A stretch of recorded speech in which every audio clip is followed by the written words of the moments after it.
Jodi Arias was a 26-year-old small-town California girl with big-town dreams. A passionate photographer, smart and attractive, she would be searching for something more, and that is when she and Travis Alexander's paths would cross. Travis, a 29-year-old motivational speaker and entrepreneur, would meet Jodi at a business conference in Las Vegas in September of 2006. The two would stay up all night talking, and the next morning Travis would tell his friends he has found his wife. While their 5-month whirlwind relationship would certainly have its ups and downs, and it would not end in marriage, Travis's friends would soon start to notice Jodi becoming obsessed and raising many red flags. One even told Travis she was afraid they may find him chopped up in a freezer one day. Looks like I'm not the only one that thinks she's crazy. The relationship quickly turns toxic and ultimately the two would break up. But it wouldn't end there. In June 2007, just weeks after the two broke up, Jodi moved to Mesa, Arizona, where Travis lives. Travis's friends said she would just show up at his house and let herself in. She knew the code to the garage door and once even crawled through the doggy door. Sometimes Travis would be upset and sometimes he would just jump right into bed with her. That was one of Travis's vices. Even after he claimed she slashed his tires twice and allegedly threatened his new girlfriend, he still couldn't resist a physical relationship with Jodi. In April of 2008, Jodi moved back to Redding with her grandparents. Travis and Jodi had a trip to Cancun, Mexico planned on June 10, 2008. Just weeks before the trip, Travis changed his travel partner to another woman. It was widely speculated that Jodi was very unhappy that Travis was seeing another woman.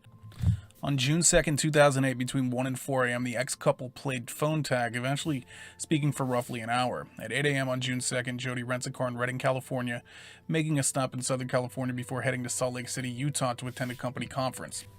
On the evening of June 4th, Travis misses a very important conference call, which was not like him at all. By late evening on June 5th, Jodi arrives in Salt Lake City, where friends noticed she had dyed her hair brown and had cuts on her hands. On June 7th, Jodi arrives back in Redding, California and returns the rental after putting roughly 2,800 miles on it.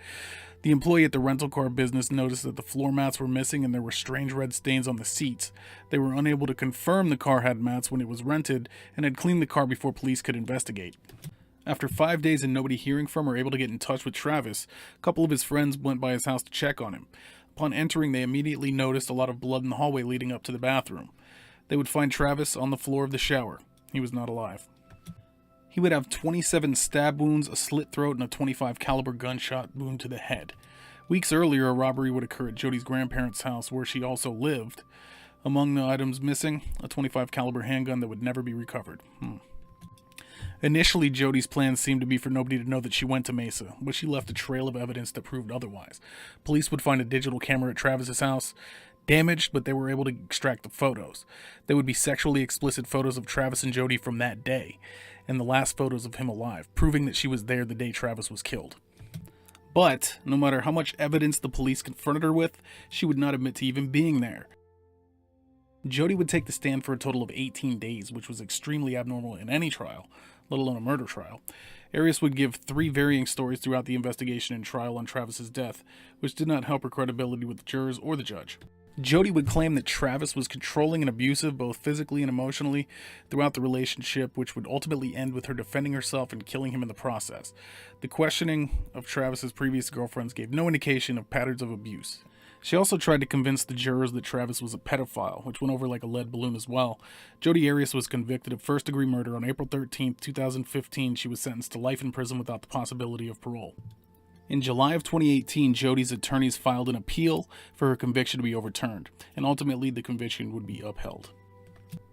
Thank you so much for watching. If you would like to see more videos from 5 Minute Crimes, please comment below with any requests on what you would like to see. Also, like and subscribe as it really does help the channel grow. Thank you, and I will see you again in the next video.